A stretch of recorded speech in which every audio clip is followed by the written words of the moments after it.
So I just was inspired by Greg to share my Shasta story, and I was also talking about it earlier today. It's really quite a big experience, and I don't mean to be glib when I share it. It was very profound and freaky because I hadn't had any ET contact at all experience before then. But I was in Shasta and I was on the north side of the mountain. I actually don't think I've talked about this in the EXO call either, but who knows. I was on the north side of the mountain, which is really well known for ET interactions, and I didn't quite know that at the time.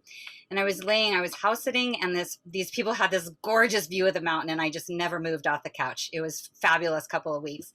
And I was laying with my head to the mountain, and all of a sudden that feeling where you're immobilized and just the density of your body. And I know there's a word for it, but it wasn't paralysis, but I couldn't move, and I was really enjoying that. I didn't know what it was. And then all of a sudden, from like back here somewhere, it was so visceral. It was so like I could psychically see what was happening, even though it was in the back of my head.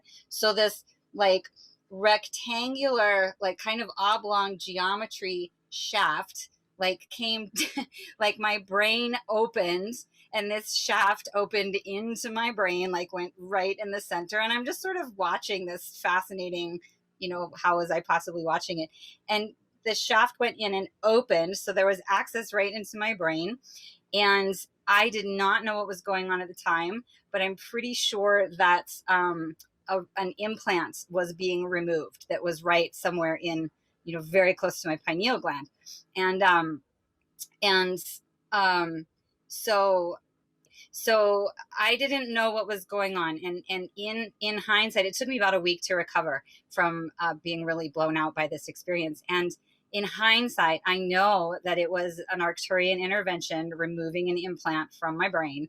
They love brain surgery, whether it's, metaphysical.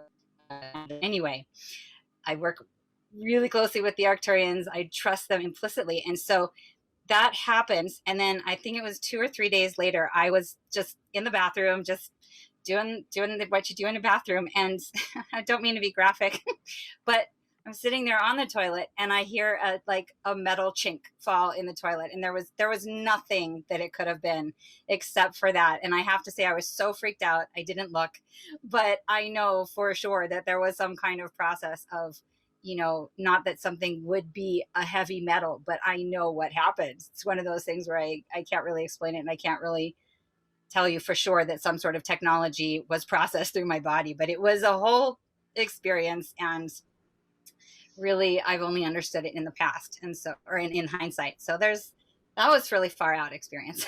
So just wanted to share that.